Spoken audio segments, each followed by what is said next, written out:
en deux parties. D'un côté, j'ai une entreprise de vente de médicaments. Il est bien évident qu'il me faut des malades. Il ne me faut pas des gens en bonne santé si je veux faire fortune et bien vivre. Donc, pour avoir des malades, il faut connaître un petit peu quand même comment fonctionne le corps humain. Et quand on sait que le corps humain est capable de guérir d'à peu près tout par le système immunitaire, alors évidemment, si je veux des bons clients, il faut que les gens globalement aient un système immunitaire un peu plus faible. Et même très faible, ce serait formidable.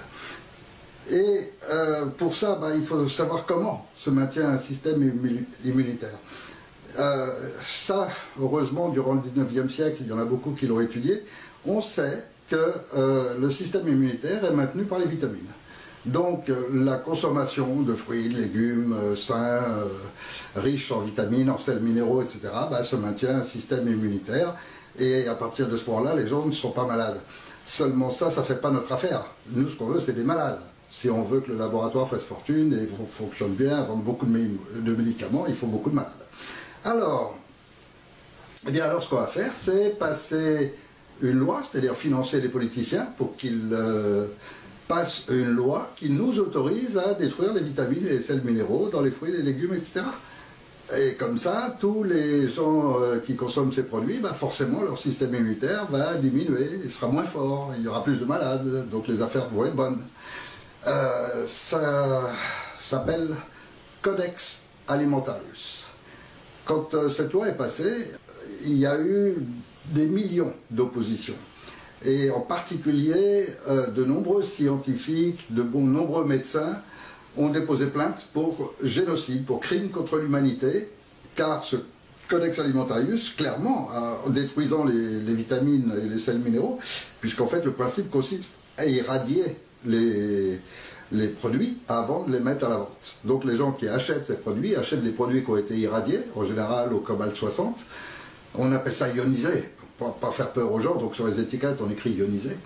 Et avec ça, ça va permettre d'avoir des produits d'abord qui se gardent plus longtemps, puisqu'ils n'ont plus, même les bactéries qui les autodétruisent normalement quand ils sont trop mûrs, quand ils vieillissent ou n'importe quoi, même ces bactéries, quand elles sont détruites, les fruits et les légumes durent beaucoup plus longtemps. Et donc ça présente des avantages énormes pour les grandes surfaces qui vont pouvoir donc vendre et même réirradier plusieurs fois dans certains cas. Et les gens vont acheter des produits qui extérieurement ont l'air très beaux et qui en fait ne les nourrissent plus leur organisme. Et donc ça c'est très bien pour nos chiffres d'affaires. Seulement c'est pas tout. C'est pas tout parce que ce qu'il nous faut aussi, c'est que ces malades-là ne dépendent pas économiquement de leur portefeuille. Si on veut vraiment en profiter au maximum et puis que tous soient des gros consommateurs, il faut que tous les malades soient de bons consommateurs et qu'il y en ait le plus possible, alors il faut que ce soit tout l'ensemble de la société qui paye ses frais. Et pour ça, il y a un truc génial, c'est la sécurité sociale. Et donc, si on met en place une sécurité sociale, on prend l'argent directement à l'avance sur les salaires, etc., et on les prend à tout le monde, c'est-à-dire aux malades et aux non-malades. Donc c'est génial, parce que là c'est toute la société qui finance ceux qui vont être malades. Donc on n'a plus, nous, qu'à travailler à avoir le plus grand nombre de malades possible, sachant que l'ensemble de la société, il suffira de remonter les charges sociales, et c'est l'ensemble de la société qui couvrira les frais. Alors l'idéal aussi, c'est qu'on a, grâce à des moyens énormes, on participe au financement, aux recherches et tout sur la génétique, et on en arrive aux OGM qui vont permettre de créer des maladies chroniques, lourdes, graves. En plus, il y a eu les 2 premières guerres mondiales où il y a beaucoup d'expériences qui ont été faites, et on sait que si on veut des malades chroniques, c'est-à-dire des gens qui vont être malades toute leur vie, donc des consommateurs de médicaments toute leur vie, alors là, il y a un truc absolument fabuleux, c'est les métaux lourds. Et donc, toutes les expériences de ces guerres ont montré qu'effectivement, des gens qui sont contaminés par les métaux lourds, le mercure, l'aluminium, etc., sont des gens qui vont avoir des maladies chroniques et graves. Donc ça va être des cancers dans l'extrême des cas, et puis là on va prendre plein de maladies, on va toutes les appeler cancers, comme ça la recherche elle pourra durer 200 ans, on ne trouvera jamais le remède, puisque ce seront des maladies différentes qu'on a toutes classées sous le même nom. Et puis il y a toutes les autres maladies, depuis l'asthme, les rhumes à répétition, les grippes, enfin tout ce qu'on veut. Et quand un système immunitaire est fait, de toute façon il attrape tout. Et donc là on va pouvoir faire payer à l'ensemble de la société pour des gens qu'on a intérêt à rendre le plus malades possible et en avoir le plus grand nombre possible. Ce qu'il y a, c'est que c'est pas facile de leur faire avaler les métaux lourds. Alors, on a trouvé un truc génial, c'est les vaccins. Et donc, en mettant directement les métaux lourds dans les vaccins, alors là, on met des doses costauds. Hein, et ce qui fait que là, dès tout petit, ça y est, on est en train de se fabriquer des clients pour toute la vie. C'est absolument fabuleux comme système. Mais c'est pas encore tout. C'est pas encore tout. Parce que il y a un tout petit inconvénient dans tout ça, c'est que la sécurité sociale, forcément, prend l'argent de toute la population. Avec cet argent, finance les gens qui sont malades. Seulement, les finance sur quoi? Sur les médicaments. Or, il faut aussi que la sécurité sociale ne permette pas les médicaments sains, ceux qui fonctionnent depuis toujours, ceux qui rapportent presque rien, parce que c'est des plantes naturelles, parce que c'est de l'homéopathie, parce que c'est tous ces traitements complètement naturels qui, pour nous, laboratoires, rapportent rien. Donc, ce qu'il faut, c'est aussi que la sécurité sociale ait les pouvoirs d'agréer certains produits et d'en refuser d'autres. Et comme ça, on est sûr que ce sont les nôtres qui vont passer. Et alors là, forcément, on va avoir une clientèle absolument fantastique et qui va se multiplier à l'infini. Et ce sont nos produits uniquement qui vont pouvoir être vendus. Bien sûr, il y a la concurrence des autres labos, mais comme les patrons sont à peu près les mêmes, ça revient au même. Et c'est encore pas tout. Il y a encore un autre truc, encore mieux que tout. Et alors là, c'est le top du top.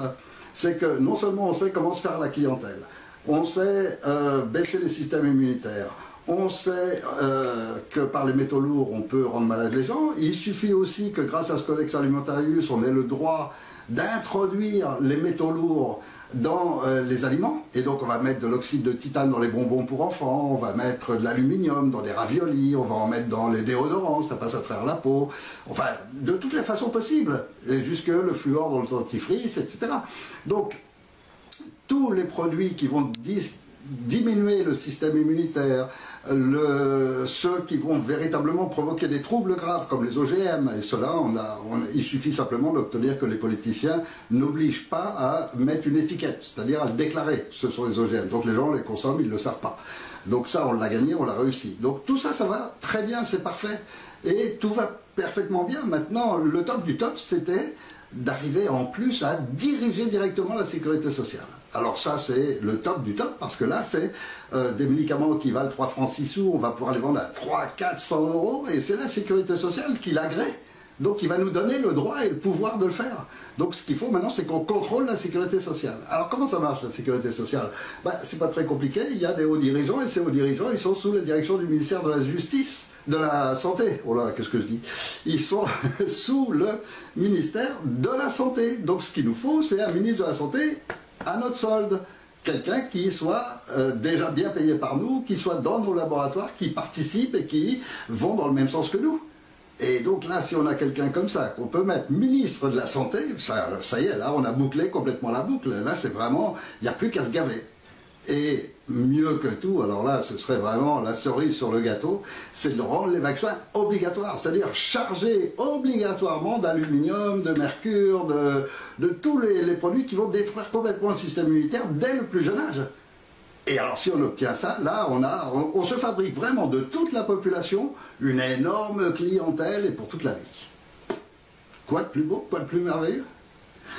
Alors, par contre, peut-être que si beaucoup de gens prenaient conscience tout d'un coup de comment ça fonctionne réellement, comment va notre système, comment fonctionne notre système, ils se diraient, bon, les politiciens corrompus, les politiciens qui choisissent des gens affiliés au laboratoire pour les mettre à la santé, c'est-à-dire qu'en fait, on prend un loup et on lui demande de garder les moutons, ou un renard, on lui demande de garder les poules dans le poulailler. Peut-être que là, les gens se diraient, tiens, celui qui a choisi ce genre de personnage pour les mettre à la tête du truc, il n'est pas très clair. Hein. On se dirait peut-être qu'il y en a assez de la corruption. On se dirait peut-être, mais bon, manifestement, tous ces gens ont déjà été atteints par les métaux et ça crée cette sorte de léthargie, de tranquillité. Les gens, ils se laissent faire, ils sont soumis, ils acceptent, on leur fait n'importe quoi, on tue leur môme, on fait de leur môme des autistes, des demi-autistes, des carotistes, parce qu'il y a la classification officielle, autisme. Mais après, il y a tous les mômes qui sont atteints, mais qu'on ne va pas classer autistes, mais qui le sont quand même, ou demi-autistes, ou carotistes. Et ceux-là, ils ne sont pas enregistrés comme autistes, donc le pourcentage, le chiffre va va toujours paraître bas, alors qu'en réalité, il y en a beaucoup plus. Mais ça, c'est des techniques classiques sur les statistiques et tout qui se font régulièrement. Et comme les gens ne prennent toujours pas conscience, on ne va pas se priver, on va continuer. Et si on réfléchissait maintenant dans l'autre sens, imaginons qu'on ait un gouvernement qui veuille une population en bonne santé. Qu'est-ce qu'il ferait? Première des choses, il mettrait d'abord, non pas un ministre qui fait ce qu'il veut, qui est intéressé par les commissions qui va toucher de labo, etc. D'abord, il commencerait par créer des commissions avec toutes sortes de médecins. Ceux qui sont homéopathes, ceux qui sont phytothérapeutes, les magnétiseurs, tous les types de médecine. Et il y en a des quantités. Et des médecines naturelles, il y en a beaucoup. Et la priorité serait toujours de commencer à traiter les gens par de la médecine naturelle avant d'aboutir aux chimiques qui devraient être le dernier recours.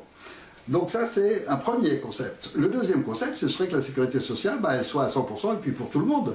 Mais ce n'est valable que dans un seul et unique cas, c'est si le laboratoire est nationalisé. Parce que s'il est nationalisé, il appartient aux mêmes Français. Donc là, la sécurité sociale ne pourra plus être un gouffre. Pourquoi? Parce que quand un patient a besoin de prendre pendant 3 jours des antibiotiques, mettons 2 pastilles par jour, on va lui donner une boîte de 24. C'est-à-dire qu'en fait, il en consomme 6 et le reste, il le jette. Et tout le monde peut aller chez une multitude de gens sur la planète et vous allez voir les armoires à pharmacie pleines de médicaments qu'ils n'ont jamais terminés, etc. Parce que c'est conçu pour ça, c'est fait pour ça.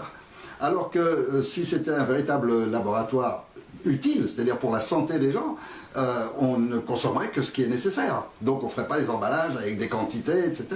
Ensuite, on ferait aussi les prix les plus bas. Pourquoi? Parce qu'on n'a pas intérêt à chercher du bénéfice, puisque de toute façon ce bénéfice il reviendrait au peuple, donc ça n'a aucun intérêt. Puisque c'est nous-mêmes, le peuple, le même peuple est propriétaire de son laboratoire.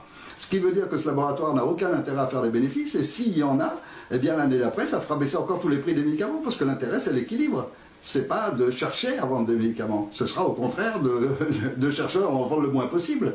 Et donc, l'intérêt des Français, ce serait d'avoir à ce moment-là une sécurité sociale qui sera à 100% pour tout le monde, sans la moindre hésitation, sans un tas de papiers à fournir, sans complications d'aucune sorte, et simplement à partir du moment où un laboratoire est nationalisé, appartient à ces mêmes Français, et c'est l'intérêt de tout le monde à ce moment-là, effectivement, que tout le monde soit en bonne santé. Et donc, à partir du moment où ce serait l'intérêt de tous, c'est-à-dire des dirigeants et des mêmes dirigeants du labo eux-mêmes, c'est-à-dire des médecins clairs, sains, normaux, qui veulent le bien de la population. Mais à ce moment-là, on renverserait complètement le système et on se retrouverait avec toute une population en bonne santé, des laboratoires qui feraient très peu de bénéfices, mais de toute façon, ils n'en veulent pas puisque ça appartient directement au peuple, et ce serait un système totalement différent, basé sur la logique, basée sur le bon sens, basée sur des enfants qu'on veut préserver et qu'on veut voir vivre leur vie en bonne santé, mais toute une vie en bonne santé. Et la normale, ça devrait être ça. Et pour l'instant, on est parti dans la voie inverse, mais on peut espérer, jusqu'au dernier moment d'ailleurs, on va espérer, avec le CNT, arriver à éveiller assez de gens pour qu'ils se disent « Ben non, je vais arrêter d'être léthargique, je vais arrêter de me soumettre, je vais arrêter de leur livrer mes enfants et d'en faire des autistes, etc. » Parce qu'aujourd'hui, c'est gravissime ce qui est en train de se passer en France. Donc, l'outil, il est là. Le concept, on sait comment faire. Pourquoi pas le faire? C'est tout ce qui nous reste. Il ne reste plus qu'à le faire. Mettre le CNT en place, nationaliser un laboratoire, et à partir de demain, la sécurité sociale est gratis pour tout le monde. Et en plus, elle rapporte de l'argent à tout le monde. Donc, on est en bonne santé et on est moins pauvre. Parce que toutes les charges sociales vont automatiquement diminuer énormément. Voilà, c'est entre nos mains. Il n'y a plus qu'à le faire. Pour ça, il faut quand même faire un petit effort. Il faut d'abord déloger la mafia qui s'est installée au pouvoir et qui, elle, intéresse qu'on soit tous malades. Et ça, c'est le premier boulot à faire. Et pour ça, il faut des volontaires, et puis des gens qui n'ont pas peur, et puis des gens qui ont des tripes, et puis des gens qui ont envie de se bouger, et puis des gens qui ne sont pas d'un caractère à se soumettre. Des gens qui sont des vrais gens, des vrais humains. Voilà, alors s'il y en a, je vous invite, venez nous rejoindre, on est déjà quelques-uns comme ça, et quelques-uns qui se comptent déjà en quelques milliers, mais c'est pas encore assez sur une population de 64 millions d'habitants. Et donc, si vous vous sentez comme ça, venez vite rejoindre tous ceux qui pensent de cette manière. Et on est quand même beaucoup plus nombreux qu'il ne paraît. Et il y en a beaucoup qui ne demandent qu'une chose, ce serait de nous rejoindre. Alors faites passer le message. Merci.